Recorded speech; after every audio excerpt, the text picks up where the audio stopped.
Get off me. I need my daddy, not a pillow. All right, we're doing it. We're talking about daddy issues. I'm sorry. Let me just apologize in advance, okay? I don't know why daddy wasn't there. Maybe he was just never there. You don't know, your mammy don't know, your grandmammy don't know. like who knows? Maybe he was there and got called away, you know, through the military or something, or jail, or divorce, or his mistress, or maybe he passed away.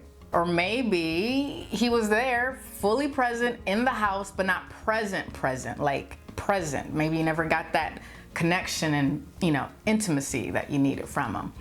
Or, hear me out, maybe he hailed from the Harry Potter land and got obsessed with his invisibility cloak. Let's go with that one. Whatever the reason that got you these daddy issues, if you're over them, you came to the right place. Because today we're gonna talk all about how to have a loving and intimate relationship despite not having that with our first male role model, Papa. All right, stick around.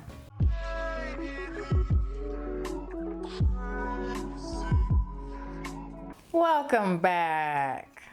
Tasha Caulfield here, writer, comedian, author of The Care and Feeding of Sex Symbols, here once again to help us smart and sexy pretty messes feel more loved, secure, and on top of our worlds. All right, you know we had to go here at some point. Daddy issues. This probably won't be the last time, but let's get into them, all right? Let's move past them and, you know, find love. Now, the good news is that if you're here, you've done already a pretty big step, which is admitting it. You know, you can't fix what you don't acknowledge. So, brava, brava. All right, now we're gonna take that one step further and we're going to sit down and just kind of write out the whole story of what happened to Papa. Like the story of what happened and what we told ourselves about what happened. So we're writing about, you know, why he left, or, you know, why we think he left, and how it affected us. Like, did it lead to us feeling unwanted or unlovable or unworthy of love? You know, did we romanticize our father and end up craving external validation or attention from men? Did we tell ourselves, you know, that our life would be this, you know, totally different, or we'd be, you know, better in X, Y, and Z way had he been around? Like, what happened and how it affected you?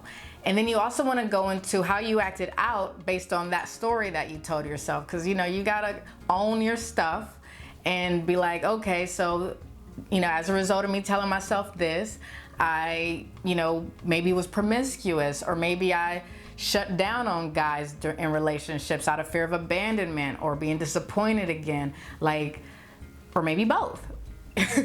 Like, go into all of, like, you know, the things you did too, you know. I gave you some light examples. Some of y'all out there, yeah. So, yeah, so start with your story, what happened, how it affected you, and how you acted out, and then be willing to let it go. You know, mourn it and just, you know, cry. We're not gonna look. And then just let it go. Like, say, I'm not willing to live with that story anymore. It is not helping me. It is not serving me. Like, no. And forgive yourself for having that story, and forgive yourself for all the stuff you did as a result of that story. Like, we are moving on. You know, when we're kids, what happens has a disproportionate effect on the rest of our lives. We tell ourselves all these things, whether it's true or not. And now is our time as adults to reclaim who we are and to really kind of define for ourselves our own narrative. And that's the beauty of adulthood, in my opinion. So let's do it. We's free. We's free now. And for the record, the goal here isn't to be able to look at that story and feel good. You know, I'm not trying to turn us into psychos. So you could tell that story and just be like, yeah, so my dad left. And no.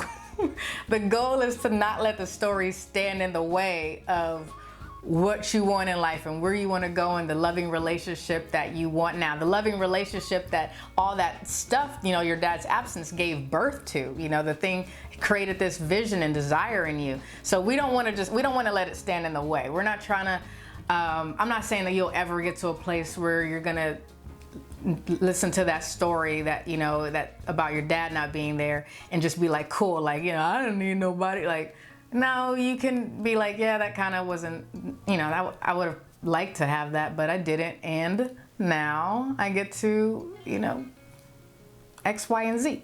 To do that, you got to do these things. And this is after you do the whole story stuff. Like, don't just sit here and listen to me and not actually do any of this stuff, because you're gonna need to know a lot of stuff about yourself that's only gonna come up if you write the story out. Like, don't sit there and be like, yeah, that sounds good. I feel unwanted. Don't half-butt your recovery.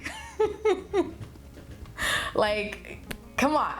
All right, so you're gonna want to do these things. You're gonna want to redefine who you are. Look at yourself today as a woman and say, this is who I am. This is what I want. This is what I want in relationships. This is what I want in life. And now I know that I deserve it. I can have it. So that's what you're really gonna want to focus on from now on. You're not gonna wanna be pushing against what happened or be like, I don't want that anymore because my dad, and I don't want that, and No, we're focusing purely on just what we want. And I kind of go over this in the How to Move On video that I did. I'll put a link in the description. But it's all about focusing on what you want and getting very clear on what you want. We're writing all this stuff down again because, low self-esteem, low self-worth, whatever, all that stuff that kind of gets birthed when it's not nurtured when you're younger. It's gonna be seductive and come in later and try to get you to settle. You're like, yeah, I want this, I want that. And this guy's gonna come and you're like, I guess that's good enough, because you don't really think you can have what you want. So that's why we are focusing now on getting clear on what we want, knowing that we could have it, and sticking by our guns. And by settling, I mean, don't get me wrong, you're always going to be attracted to guys who remind you of or have similar traits as your dad, because that's where you got some unfinished business, and relationships are all about, healing and stuff like that. As Harville Hendrix, the creator of Imago Relationship Therapy, points out, let me show you his books. If you're single, Keeping the Love You Find, this is a good one. And then there's the one for the people in couples relationships, Getting the Love You Want. Yeah, those are good for going even deeper into all this stuff. Like, if you like need a lot more work, I'm just kidding. But if you want to just go deeper and learn more skills to like be in relationship with yourself and with someone else, to work past all this stuff, those are really good. I recommend those. Those similar traits that you have with your dad and the person you're attracted to are actually what is considered chemistry. Like, that's what draws you to it. You could smell it on a person.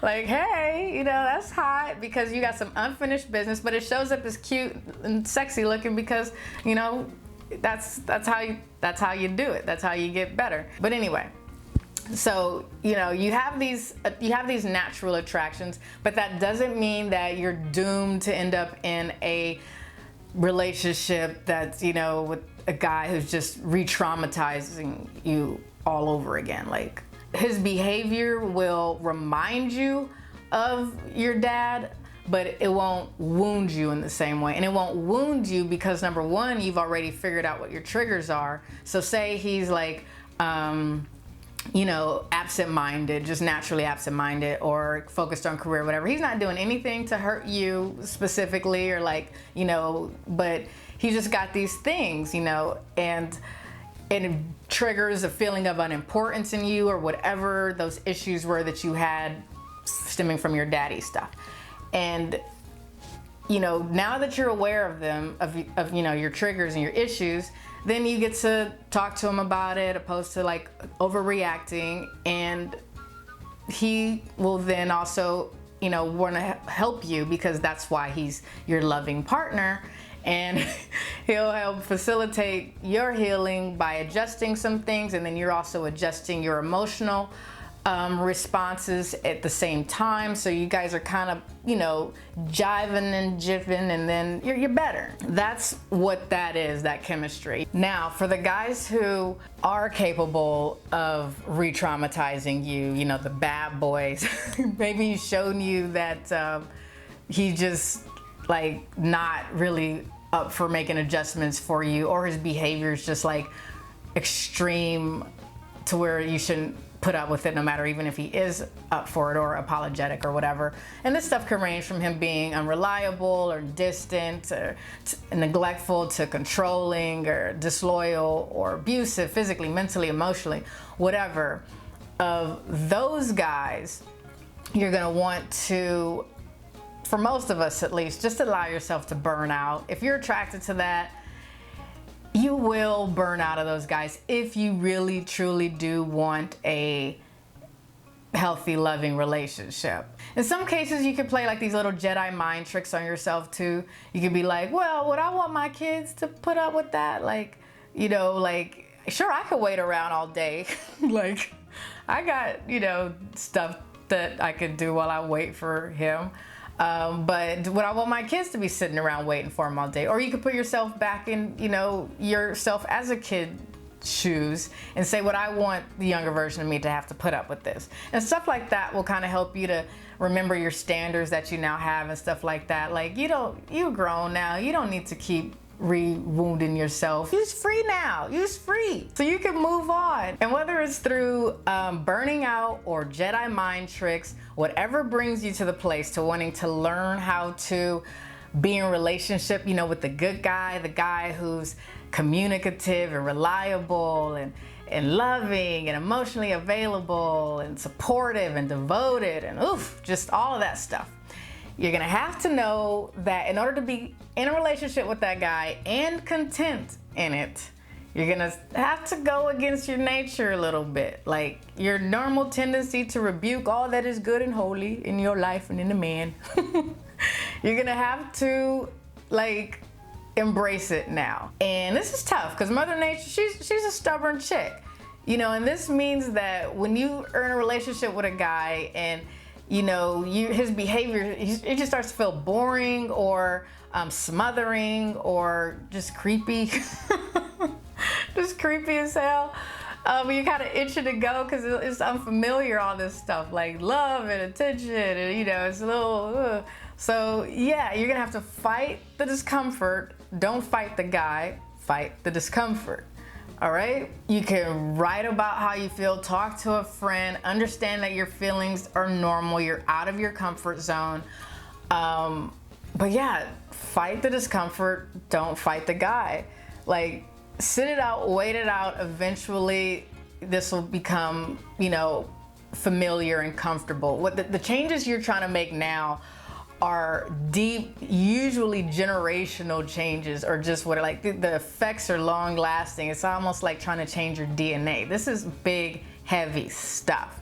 Okay, so this is not easy, but it's doable and it's worth it. Focus on the wonderful qualities that this guy has, like as best as you can. Just kind of just allow yourself to really embrace those, and like how it allows for the loving relationship you now get to enjoy and the future you have together.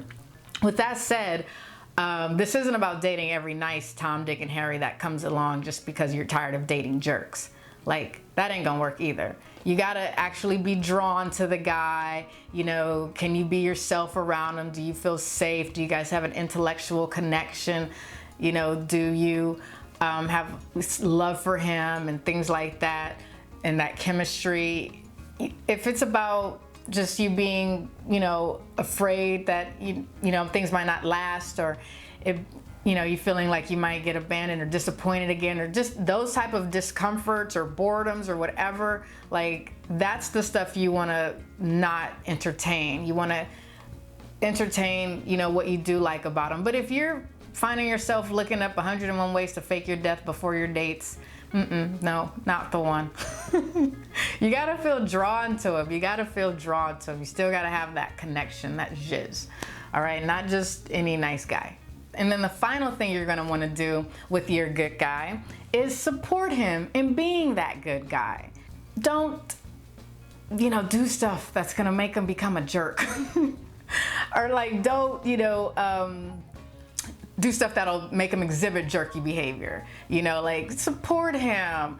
Don't test him. Don't try to make him prove that he's not gonna leave you or abandon you by pushing him to the edge, you know, a ton of times. Like eventually he's gonna tire of it and, you know, like love himself enough to walk away from your emotionally unstable and abusive behavior. Like, you know, show him that you're as invested and you appreciate everything he's doing. Mimic back his loving behavior and, you know, let that wounded girl inside of you who, you know, went through all that pain so that you can now have this wonderful relationship.